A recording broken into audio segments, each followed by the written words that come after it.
Yeah, my keyboard's damaged. Maybe spacebar. Maybe my spacebar is not working right. Anyway. Mike better not be talking to another girl. God, he's still kited. He's cheating on us again. Beer keyboard. Muted fuck, I am drunk. Girl. Space bar is fucked. He's not really online. I think this is a live that's recorded then uploaded. Mike, have you been drinking drugs? I am quite disappointed. Mine is too. Might need a clean. No wonder it SF if you type like that. His light beside his name is off. Piano playing Mike. Don't chin the laptop. I always thought he was just semi-literate. David Plummer, good one. Mike playing Vivaldi. Funnily, you better sort out Freddie. Mikey Moo, this is ridiculous. Feed him a knuckle sandwich. I've missed you. What's up, Buttercup? Hi, Michael. Hiya. Mike. Yes. Mikey Moo is a drug drinker. Cool. Right, we need to be in Central London by tomorrow. 11 o'clock, Central London. Freddie Bean's gonna get char. Freddie Bean ain't gonna get me because we're too big. So I need to shave, don't I? I've got an event tomorrow. A meeting. It needs a good clean. Intelligent comments only, please. Mike, is Granny still feeding off bread and water? Right. This is why you don't come on your keyboard. You use a sock. Who is Freddie? Wait, who is Freddie? I don't know who Freddie is. Finally live again, finally. We're in a hotel room, so it doesn't really matter. Mike, why do you never hang out with any friends? Why? Because my friends can't afford my lifestyle. So if I had friends here, I'd pay for them, but they don't want to hang around me. So because they've got a life with like partners and kids, and they've got family, and they don't really think that traveling around and seeing different things is cool. So, but anyway, it's mad, really. It is mad.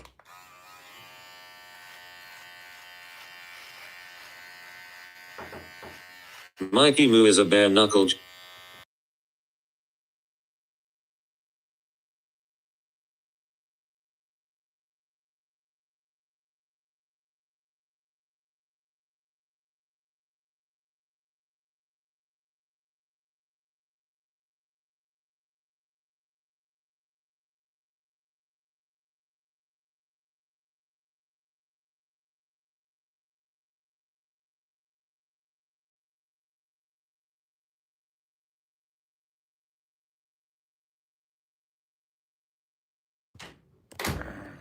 Freaking Room service Granny and her pot noodle again.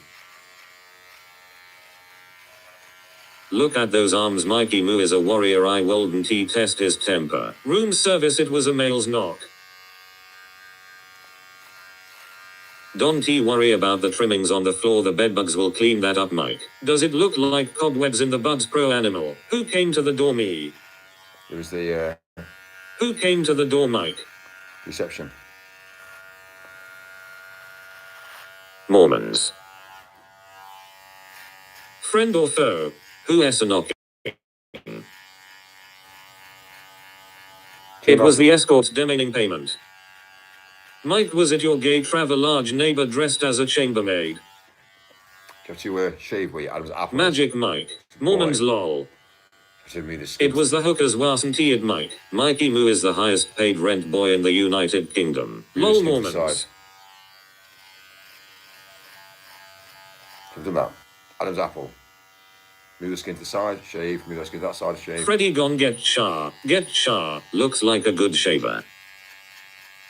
Was it a male that came to the door, Mike? I need to know cause it sounded like a male knock. Mike, your muscles are like knots on a thread. Shave your head too. Excuse me, sir, have you heard about our Lord and Savior Freddie Beans?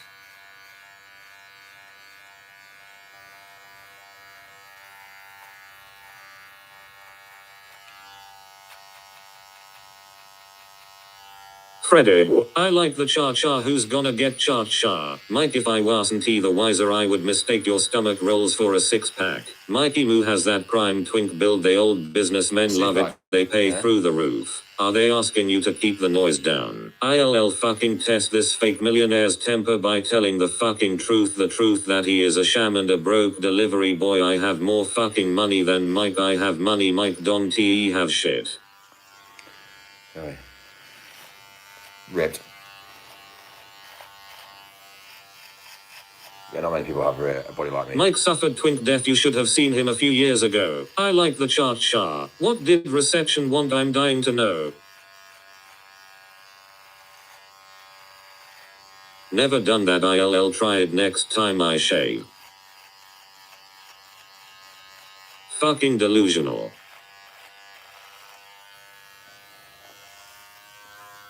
Delusional, yeah?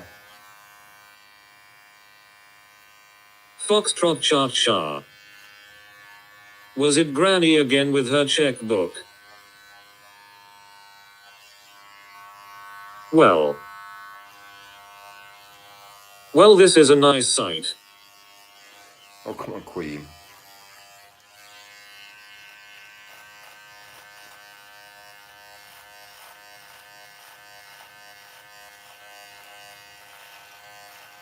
Wholesome. Is this the same room, Mike, or do they all have Golden Gate pictures? Where are we? Wit woo Mikey moo. Yeah?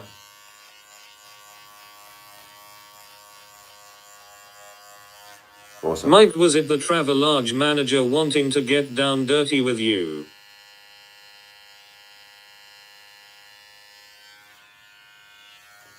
You will need all the muscle mass you can get for the Mike vs. Freddy vs. Wasif Ali Saturday Night SmackDown pay-per-view event. Mike is at a popular but seedy brothel in Bristol. I wonder how many sausage sarnies have had a Tommy Tank in that bed. Don't forget the pubes, Mike. Did you have a spa day?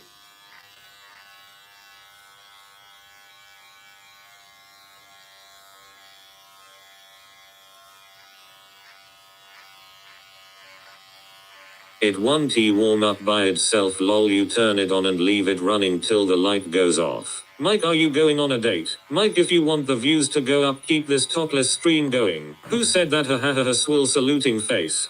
Saluting face. Saluting face. Mike has had a lot of sausage sarnies in his bed, that's for sure. It was the Domino's delivery driver. Word has got around about you masturbating at the window again. Have you ever accidentally saved the middle of one of your eyebrows too far? Mike, I can fucking knock the shit out of Mike. Try. Lol. Evening, David the plumber. Yeah, I'm making you go red now, you tell. Go red. That LLH tomorrow. Queen, you need to tip big if you want them nips to stay. So how men look after themselves.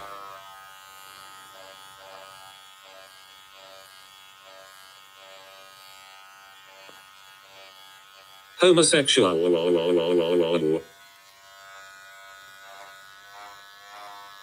What are you shaving, Mike? You have no body hair. I wish I had a beer.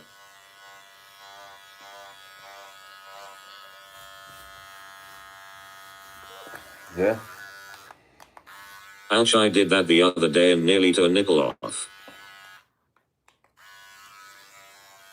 Mike, you modeling your physique on a rent boy from Soho. Mike acting like he has chest hair.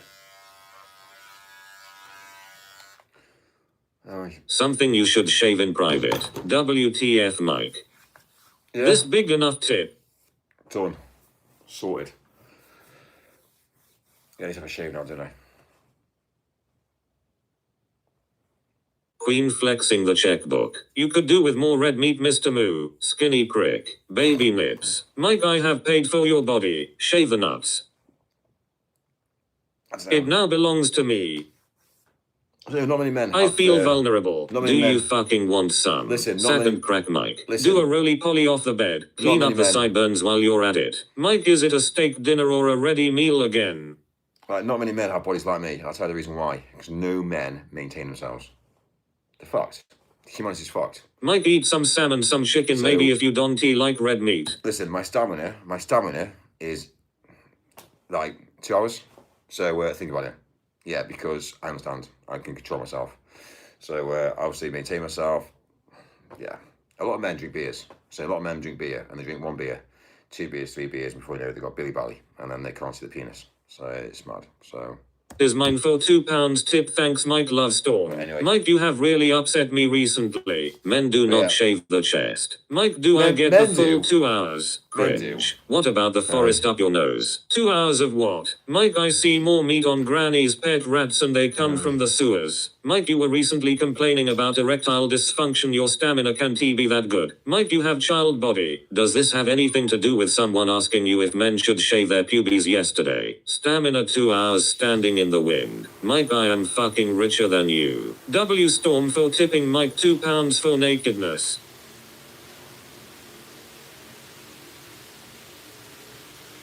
Saluting face. W Queen for the tip. Mike, is this a millionaire diet? I wish I had a beer. Has Mike smashed today? Yes, they do. £1 per nipple, that's a good deal, Queen. Real men have hairy chests. Of course he has. Mike smashes every day. Pro, get a beer then, lol. Mike, women enjoy rubbing into a hairy chest. It's very delightful. Speaking for a friend, of course. Mike, you at the Ritz again or the immigration hotel down the road? Mike, hasn't he smashed ever? The only poon he's seen was when he was born. My balls are hairier than your chest. Too fast, you've arrived for ladies' night.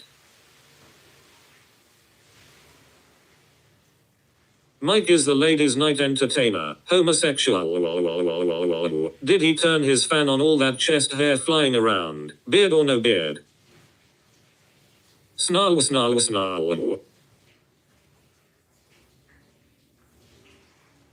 Liar. No beard. Dominate me again, Queen Storm.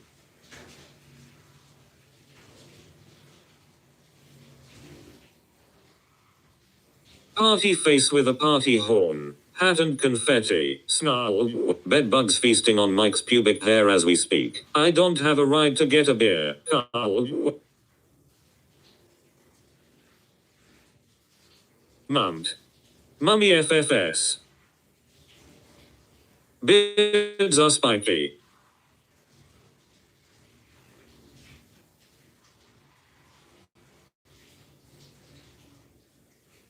Yes, mummy.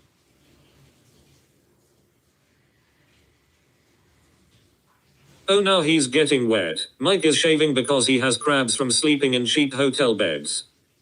The maid will have to vacuum all that hair on the floor.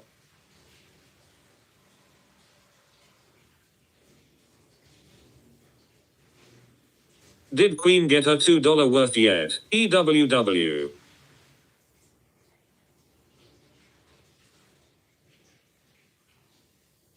Bedbugs. Granny loves a shaven raven.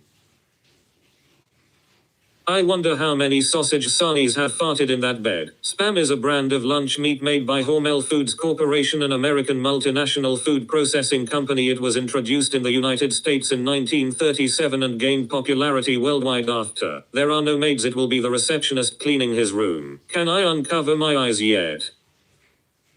Nope, I think for £2 he should have given me a personal stream in the shower personally.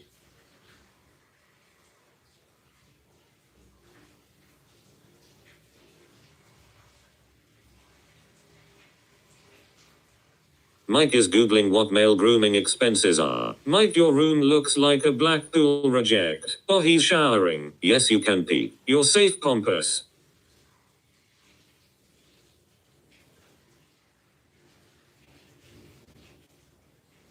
I'm hungry.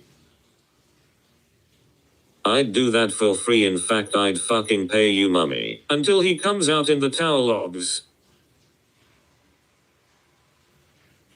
Me too. At last, thanks. No, keep your eyes covered. Mike, are you splashing brood on your credentials? Let's eat.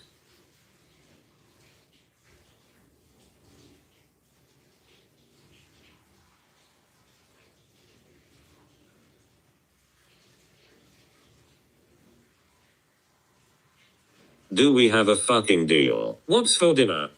What's for dinner, Mike?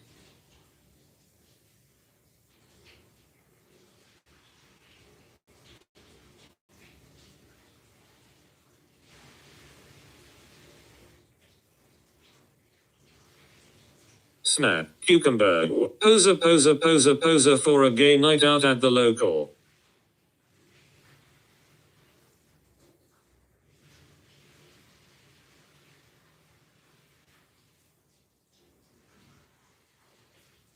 I want to be counted and so me too. Is Mike still in London? Do we?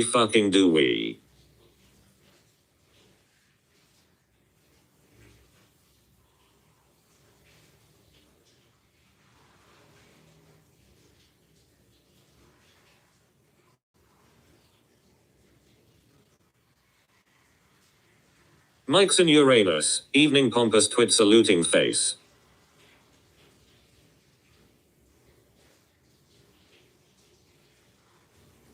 We make we yes in the shower.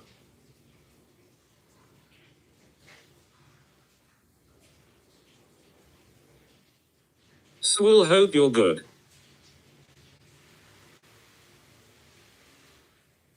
Mike do forget the complimentary condoms in the drawer. Granny likes the piss pot flavor. Mike wheeze in the shower.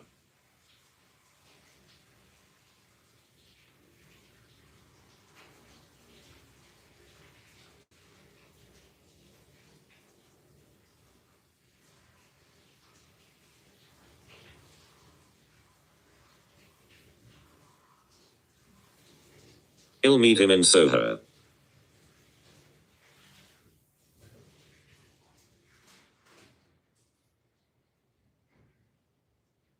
Evening all. Mike, is this what Granny's pension has paid for again?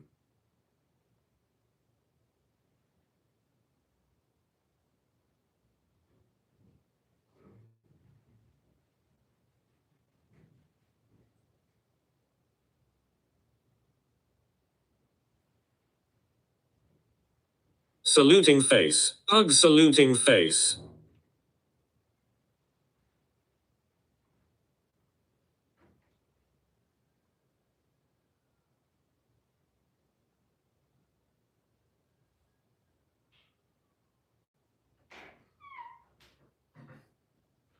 Right, amazing. Evening pub. Evening, kids. He has gone for a quick knuckle shuffle, dirty little twister. Going for a shower. Sort my life out, to tell you. Saluting face. All. Right, much better. Mike, fuck off. Mike, are you in just a towel? Am I just a towel? I'm not, no. Not anymore. I've got to wear a black t-shirt and blue jeans. I paid £2, I'd like a peek. Love Storm. Storm behaves. Granny is eating Marmite on toast. Mike is off out for a feast. Yeah, I need to get some food down there. Hope you are good, Mike. Is TTS finally on? Mike, you trying new dressing gown again, the one your gay neighbor from the Travelodge gave you? He's shaving his back passage in the mirror. I refuse to behave, it's officially ladies' night. Right, so we need to vacate and sometime tonight to go over to central London. But we'll see. And the reason being is we need to get across to London anyway, before the morning, basically. Storm actually finds Mike sexually attractive. Mike too fast thought I was a guy. I was gobsmacked. Love Storm. Mike, stop counting your pubes. You're a man now. Mike, you looked. When are you back at Nan's house? I don't know yet. Fuck yeah, I do. Why not, eh? Back at Nan's. I'm not even sure when, really. We might just end up spending a lot of time here. I don't know. We'll see. We'll see.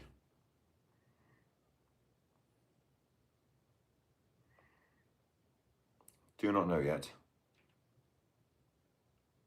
I do not know yet. Mike's an alpha male and I need that in my life. Ha ha ha ha ha. Yeah, I'm a male. So when you get all these females that are just dating average men, don't get it. Hope you're well though, Mikey boy. Dating rich guy. RTTS is back finally. I have not been here for 2 days because of that. Just a male. Storm and Mike sitting in a tree. A broke fucking male. Granny.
It's all gone, bruh.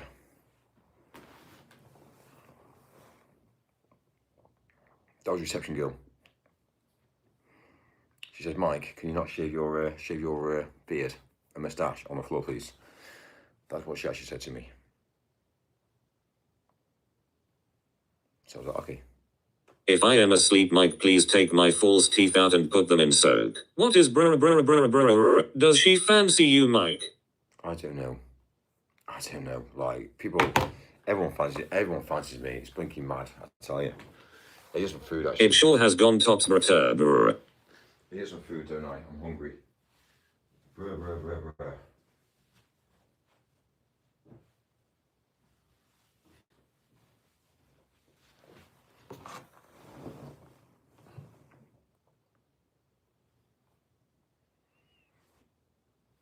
Good to see you back, Swill. My comments aren't working. Do you flies up, Mike? I didn't realise I even were flying low, you know what I mean?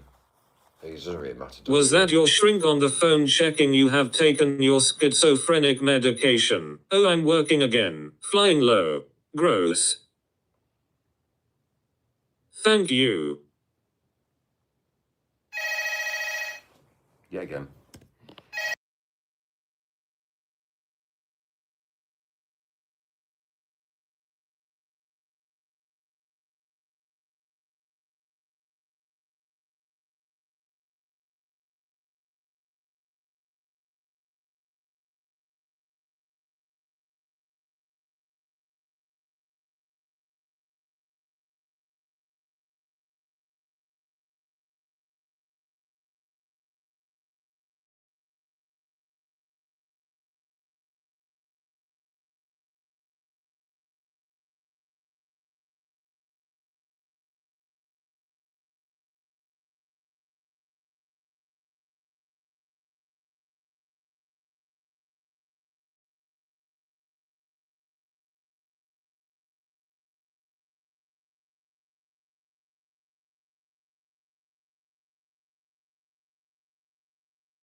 We're back. Are you that old, 35? Is it old? Or is it Granny on the phone wanting you to take your Viagra? So Granny's fine. Granny's chilled. Basically, probably we're actually busy working actually at the moment. We've got a lot going on.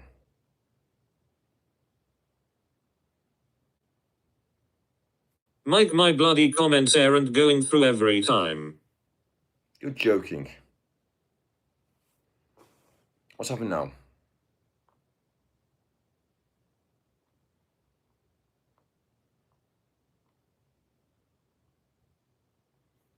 Hey, right, I think it's food, don't I? Mike, is Granny skinned or using Monopoly money again? So you are missing out on precious Stormy compliments. Yeah, I had that too, Storm.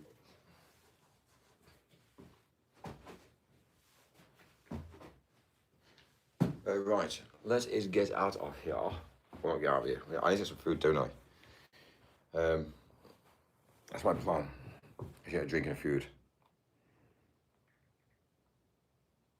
Mike, my bloody comments aren't going through, love Storm. Mike, time for a kebab, Fanny. Haha, Robin.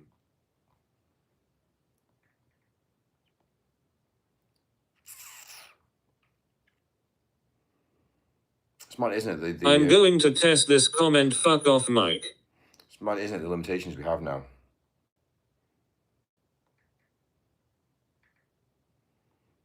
We have limitations of Long live Iran. BLM trans rights. Long live Iran. I welcome migrants. Free Palestine. Yeah, let us go so we can feel the wind between our freshly shaved chest hairs. Mike, I vote pub grub.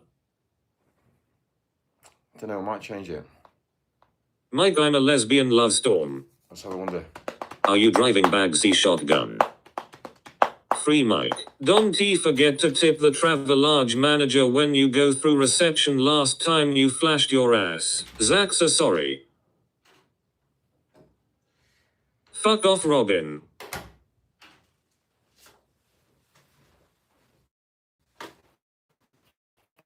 Ha. Mikey Moo hit Freddy with the work van. Pretty what, sorry? F off. Hello again, Mikey.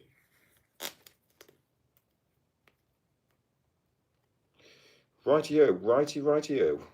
Right, let's go get some food. Fuck Trump. Luke pays 1,000.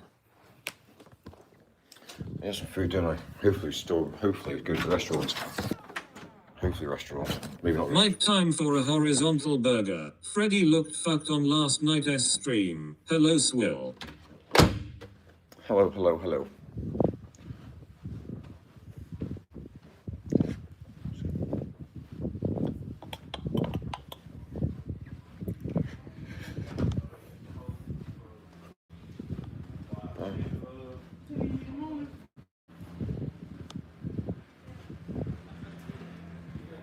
Or is it a diagonal pizza? Where are we going, Mike?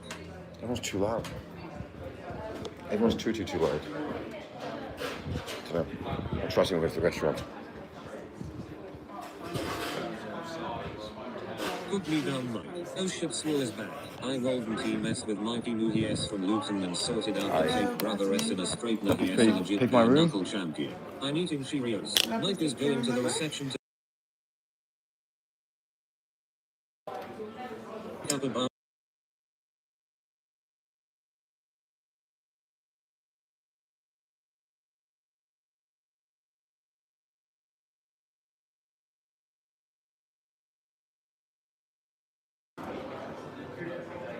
Mikey Moo is a lethal weapon.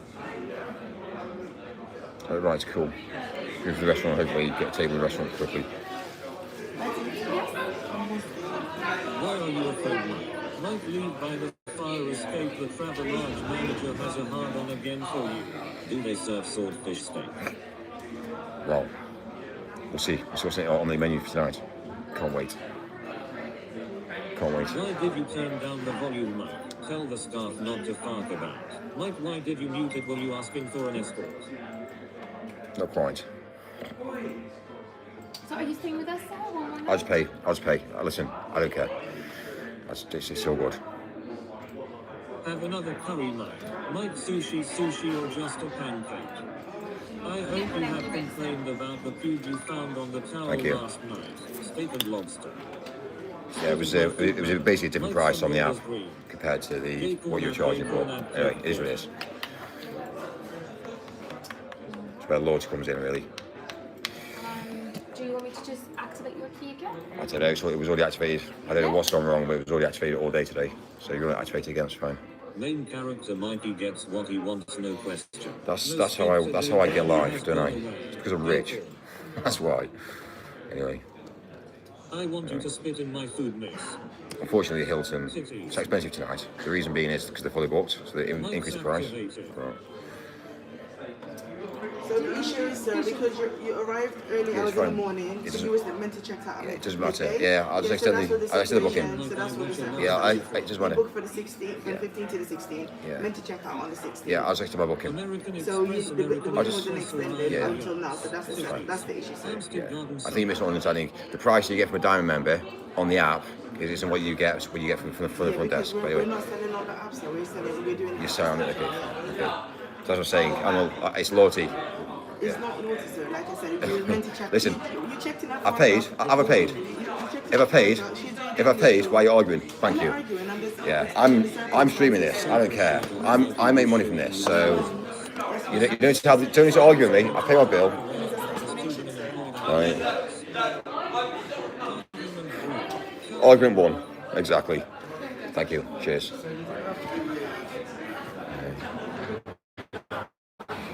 Argument one. Oh, right, cool. Hello, you're right. Can I get a table? Is that alright? Okay, that's in the bar? Yeah. It's the same menu we use. Amazing. Yeah, for 15 more minutes. 15 minutes in the bar, yeah? Yeah, we got 15 more minutes for lunch. Amazing. So that's fine. Can I get a menu? Chuck the other one to the bar. Yeah, please. We got on the table as well. Please. Yeah, great. Thank you. Restaurant staff and patrons, my name is Mike. I am a millionaire and I just shaved my pubic hair so I am as smooth as the day I was born. Thanks now. Hi. Right. So yeah, back to eat now. Oh man, oh man. It's when staff start protecting each other. Do you know what I mean? What that basically happened was, oh god, I extended the room, but when I extended the room, and they didn't, obviously, their systems went wrong. So they've extended the room, it's not being passed on to the night staff. So suddenly they come to the room and it's like, are you staying tonight? I'm like, well yeah, it should have extended. And they're like, okay. But anyway, so because it hasn't been extended, now they've got fully booked house now, which is basically the hotel's rammed. They've got no more rooms available. Basically now it's got to the sort of stage whereby it's £150 a night. So it's kind of like, hang on. So just because you're busy and you're rammed doesn't mean now you go down the route of like charging me £3 million. Again, money doesn't really matter to me. It's the principle behind it. It's the service. It's basically the lack of customer service. You'd assume as a diamond status as the Hilton, you'd assume that they would be looking after you, like thinking, this guy, he lives in hotels, he spends a huge amount of money with us. You know what I mean? What's wrong with supplying a service unless it's charging him the rate that he'll get on his diamond member? But anyway, but it's interesting to see the difference between life as obviously as a customer, which understands how systems work because I do a lot of it. But then when you see somebody that works in a job role, just because they have been told by a manager to do certain things doesn't mean they have to rinse people. So today I've technically been rinsed. Where I am in society, it's as expensive. But normally, if I booked it on the app, which I should be able to do, it would have been cheaper. They say they've got rooms available, but let's say they've got rooms available. So if they got rooms available, then it'd be like, oh, okay. So I don't know if they will actually allow it on the app now.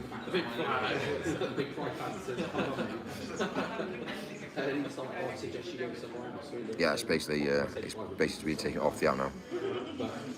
So yeah, they didn't extend it. Again, lack of customer service. When they asked me to extend it, when they asked me am I extending, I said yeah, I'm extending for an extra night. They should have just basically charged me the rate that it would have been when it wasn't booked, when it wasn't fully booked. But anyway, it is what it is. Right, move on. I thought they were going to transfer you to the basement. Again, I'm not staying tonight. Anyway, we're going to be leaving it probably, maybe we might leave about 12ish. So we're not staying tonight. But I don't really care. Right, You should have saved your pubic trimmings and put them in your food towards the end of your meal. You could have gotten some good thoughts out of it. I don't think service staff treat millionaires this way, Mike. Bloody buffoons. They took the mick out of mine. my first, I don't know what to go for. Go for burger, steak and ale pie.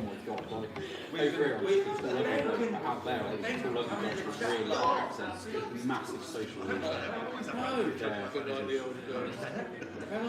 honestly, if you went out there, you'd be absolutely gripping.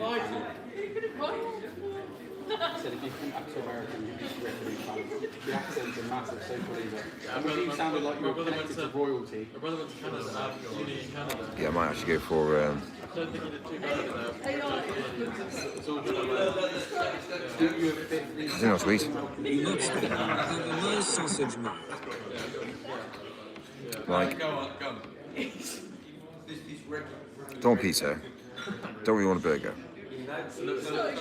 Like, do you know what I mean? When you look at the menu and you've got all like, the point you got with the menu in life, when you've got like so much choice, you can't decide. If there's only 4 items, it'd be different. Everyone is laughing, Mike. Hi, Mike. Hi, please.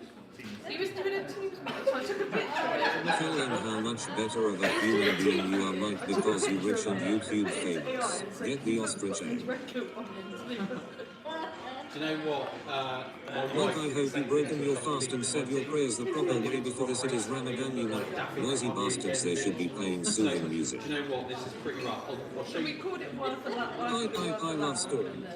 You were very funny. Do they have beaver on the menu? Me, Darren, and Joe. I made sure I had we had our private numbers. They needed This is just from the photograph. So this is Dan in my team. My wife. Mike likes cream pie. She did one of these. African beaver. So my wife did this with AI chat. Mike, they be talking about you recording and being a streamer. If you review the food while you eat it, you can double dip on the content creation, just saying.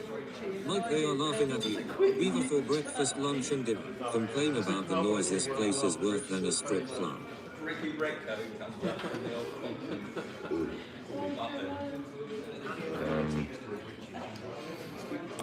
Kitchen Mike, it closes. sounds like they know you are. 2 seconds. Kitchen closes in 2 minutes, so. Laughing at me. What service have you gone to? It was just the day that I was talking to Darren. Oh, yeah, fucking drink. That guy said AI chat live. One of the things I tried yesterday, I said, biscuits. Yo, bald guy. They definitely know what they said. It's on now, right? Who are you, Eric, laughing at me? Free laptop. You were there, and he just joined, Go to the beaver car. and he came round and he sat with us and said, so, No, I get it. what's your previous, you know, they put something up into him. And then he goes, Beaver on toast. working through shit and Daisy and Chelsea and what the cockapoo. My god, that voice, it's Freddy Beans ISMT. I can hear him ranting. Beaver pie beaver. Ha ha ha ha. Tuck into a beaver. Put a hat on if you are good. Chucking on a cruise ship.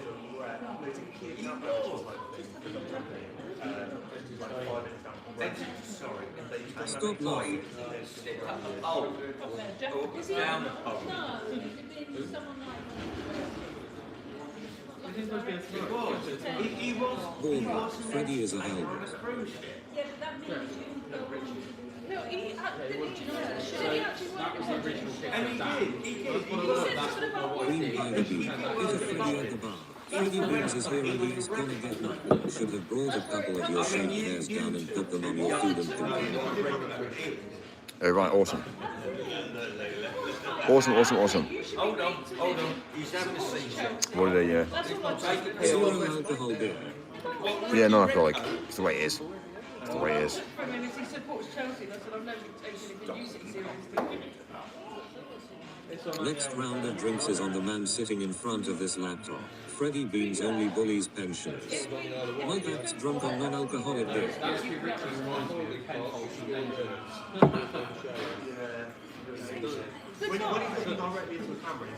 Any good beaver there? I think Penfold's too I actually, The picture when you're I fucking feel like, really bad. I actually don't like him as a person, but it's not comfortable. he's I Literally, feel that's sorry every for him. meeting that we have to do. I think A chinless man on the phone. working in a room and then Ha ha ha ha ha. Big up the beavers. Howard's just bringing a bit of random jokes from Georgia. First he's enthusiastic and stuff. Yeah. So he comes across Yeah. I never thought you were. Until now. Holiday sometimes, but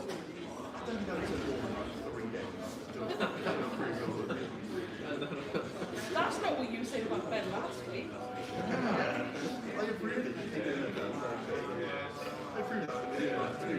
I never complained about it.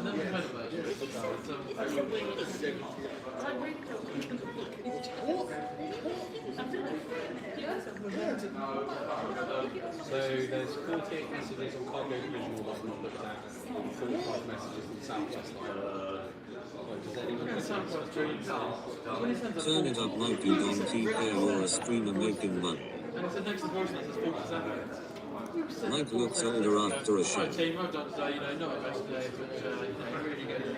Don't fucking listen about it, how you read that like on about. Get the stuffed beaver.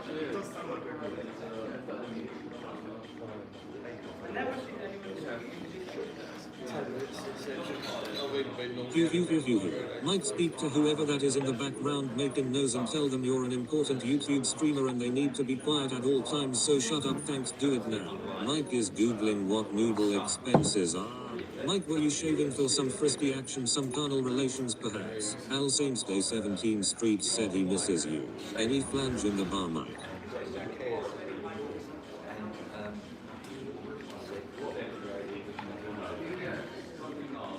I'm a Yataba. Start a bar fight. Time for some bilk, beer and milk, protein and alcohol, stomach curdling for manly men.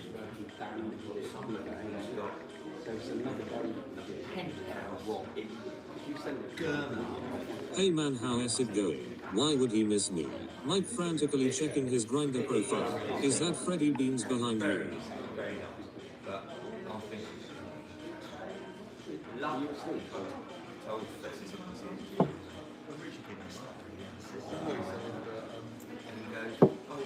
Have a nice pint of milk with a rust, Mike. What a nice meal. I've got some sea bass. Always sea bass. I am starting to feel down again. Why have I been feeling blue here lately? Rick. Al Saints Day 17, you haven't been sniffing his undies.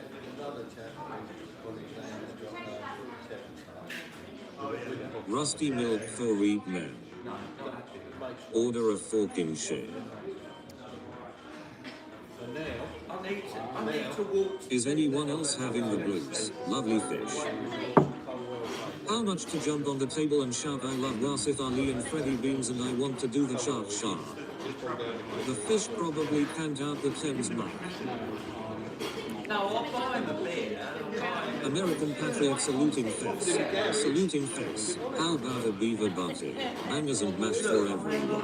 Fork off surrounding people. Right, cool. We're trying forward. Yeah, so we're nice meal now, and then basically we're gonna shoot off. We're shoot off. Al Saints Day 17, you estranged character Street S misses you sniffing his underpants. Fucking hell. So Mike is not actually a pot noodle delivery guy, he is a Grindr enthusiast. Grindr. We're very, very hard. We're very, very hard in all today. Hello Princess Mike and hello chat, I hope you are all having a good day. Saluting face. Beans and toast for all the beaver lovers. Mikey Moo moves packs 02. Mike is a hotel inspector. Did you not say the kitchen closes in a few minutes? Shouldn't you get that order placed, mate? Evening memos 13.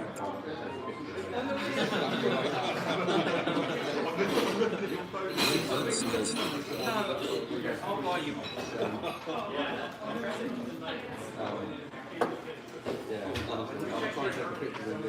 Mike, you look disappointed. Where is your Grindr deck? Cunty, Marky. Don't keep Still waiting for my meal. Can't Can't wait. I'm so where hungry. have you been, mate? So hungry. Well, you need to remind me to number plate on the van. Surely.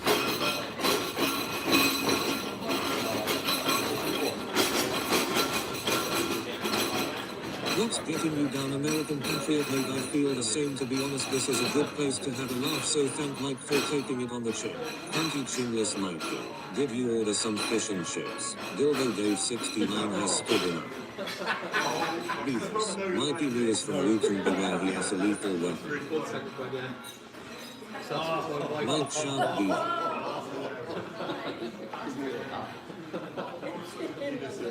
Mike Sharp Beaver as loud as you can.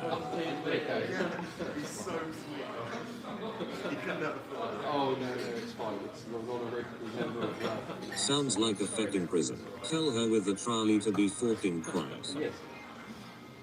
Yes, I know. I will pass on your comments. Shaved beaver for the beaver lovers. Who farted? Heavy hoo ha ha. Time for some pasta. The other trousers, they bring out his eyes and